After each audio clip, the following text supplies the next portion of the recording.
The scene opens in 1617, in Japan, where Hanzo Hasashi is living a peaceful life with his wife, son, and newborn baby. While he goes to fetch water from the well, an assassin named Baihan arrives and wreaks havoc. Hanzo's wife hides the baby, but she and their son end up in the freezer without even needing a golden ticket from Willy Wonka.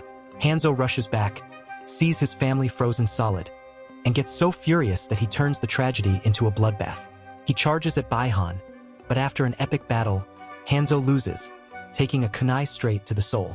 Before kicking the bucket, he hears his baby crying and tries to crawl toward her but doesn't make it. His skin burns away, revealing a dragon tattooed from the factory. Shortly after, Lord Raiden shows up to do what Thunder Gods do best, show up only after everything has gone wrong, and takes the baby with him. Cut to modern times, where Cole Young, an MMA fighter who couldn't win a fight even by divine decree, gets beaten up in the ring and taps out before becoming a statistic. After the match, he's approached by Jax Briggs, who notices his birthmark featuring the same dragon as Hanzo. Cole ignores him and goes on with his life. Meanwhile, in Outworld, Baihan, now Sub-Zero, colder than a soda forgotten in the freezer, assures his boss, Shang Tsung, that Hanzo Hasashi's bloodline has been completely erased. Spoiler, he's wrong. Shang, too busy for nonsense, sends Sub-Zero to eliminate Earth's champions before the tournament even begins. Back on Earth, Cole and his family are enjoying a simple dinner when, out of nowhere, it starts snowing in the middle of summer. Crazy weather? Nope, it's Sub-Zero crashing the party. Fortunately, Jax shows up at the last second to save the family. He takes Cole and gives him a mission: find Sonya Blade. Meanwhile, Jax faces Sub-Zero in an abandoned building, which, let's be honest, never ends well for the good guys. Jax loses both arms in a brutal way. As Jax becomes a future client of the nearest cybernetic mechanic, Cole finds Sonya and learns about the Mortal Kombat tournament. There, he meets Kano, a foul-mouthed mercenary that Sonya captured, and an invisible lizard decides to turn the meeting into a special effects showcase. Kano, always the opportunist, rips the creature's heart out, proving that if he had studied medicine, he would have been an excellent surgeon. Needing to find Raiden's temple, Sonya tricks Kano with a fake $3 million offer, because everyone knows mercenaries don't check their bank balance before accepting a job. After a flight and a desert trek, Liu Kang appears, throws out some stylish fire, and takes them to the temple, where Raiden makes it clear that Earth's champions are about as threatening as a group of interns. To make things worse, Sub-Zero and Shang Tsung show up, ready to wipe out the cast before the first round. Luckily, Raiden activates host mode and sets up an electric barrier to prevent the fight. With the battle postponed, Liu Kang and Kung Lao begin training the new champions to unlock their powers, or arcanas, as they call them. The problem? Cole fights like one of those inflatable tube men, and Kano is, well, Kano. While everyone else trains, Jax wakes up to find he now has robotic arms, but his upgrade is more early access than definitive edition. Sonya gives him a motivational speech because someone has to be the inspirational character in this movie. Cole, on the other hand, gets beaten by Kung Lao so badly that it hurts to watch, and Kano remains a terrible student, constantly getting his ass kicked by Liu Kang. While Liu Kang is casually healing Cole's wounds, he drops a bombshell. The Arcana only manifests when the Chosen One finds their purpose in life. Basically, it's like a motivational coach, but with superpowers. During dinner, Kano, being the gem of a human that he is, keeps provoking everyone. Kung Lao and Liu Kang finally snap and call him a useless dog with no skills. Kano, deeply offended, activates his Arcana out of sheer anger and blasts a laser from his right eye. Finally, he can be a Terminator villain without needing a contract from James Cameron.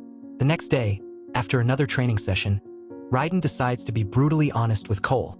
He's a pretty useless champion without his Arcana. Despite being a descendant of the legendary Hanzo Hasashi, Cole is more of a luxury extra than a hero. Demotivated, he asks to leave, and Raiden, wasting no time, opens a portal and sends him back home. Meanwhile, in Outworld, Shang Tsung is assembling his own evil team. Nit-Era, Cable, Reiko, and Prince Goro join the fight. Cable, who clearly holds a grudge against Kano, devises a plan to break Raiden's barrier. He sneaks into the temple and convinces Kano to switch sides for a fat paycheck. Because if there's one thing Kano loves more than being insufferable, it's money. Without hesitation, he destroys the barrier, and Shang Tsung invades the temple with his squad of chaos. Now the real fight begins. Jax takes on Reiko, Liu Kang clashes with Cable, and Sonya finds herself facing Melina, who spares her just because she doesn't have a champion's mark, which is basically a VIP pass to death. Kano shows up and tries to crush her with a rock, but Jax, in a moment worthy of a gym commercial, activates his arcana, upgrading his robotic arms into turbo mode. Meanwhile, Kung Lao slices Knit Era in half with his zen-like skill and deadly hat. Meanwhile, Goro invades Cole's home and attacks his family. That's when our protagonist finally wakes up.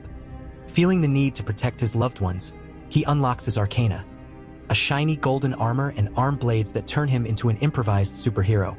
In the end, Goro loses an arm and, consequently, the fight. Raiden realizes that Cole is finally playable and teleports him back to the temple, confirming that Hisashi's blood still runs strong. But before they can celebrate, Shang Tsung makes his final move. He absorbs Kung Lao's soul right in front of Liu Kang, who is devastated. Raiden quickly transports the remaining champions to an interdimensional safe zone where the villains can't reach them. There, he gives a speech about how the gods can't interfere. As a consolation prize, he hands Cole Hanzo's kunai and suggests he use it. Cole comes up with a plan. Divide and conquer, with each fighter taking on a specific enemy. The strategy works. Jax crushes Reiko without mercy. Sonya faces Kano in a bar fight-level brawl and takes him out by splashing acetone in his eye, proving that chemical products are lethal weapons. Kano falls and Sonya inherits his champion's mark. Meanwhile, Liu Kang and Cole trade violent blows with Cable and Melina. In the end, Liu Kang summons a fire dragon, because why not, and roasts Cable to ashes. Sonya, with her new plasma power, finishes off Melina. Victory seems assured, but then Sub-Zero appears, kidnapping Cole's family. The hero rushes to save them, only to walk into a trap, finding his wife and daughter frozen. But then, something unexpected happens. His blood activates the kunai, and Hanzo Hasashi rises straight from hell as Scorpion. Now we have a real fight. Scorpion and Cole team up against Sub-Zero in a boss battle-worthy moment. In the end, Scorpion, with a fiery touch, incinerates the Ice Ninja and vanishes, leaving Cole with a message: protect his lineage. Raiden and the team arrive too late to the party but are impressed by the victory. Shang Tsung makes cliché villain threats, collects the bodies, and leaves. Raiden warns that despite their win, there's more to come, so expect a sequel. The movie ends with Cole, now a changed man, quitting his MMA career and heading to Hollywood to find a certain movie star. The camera zooms in on a poster of none other than Johnny Cage, making it clear that the next tournament will have a star-studded edition. Now, the real question is, will we get a worthy Cage or just a glorified comic relief? And more importantly, will we ever see a Mortal Kombat without brutal fatalities? I certainly hope not. That would be terrible. Hope you're doing well and see you in the next video.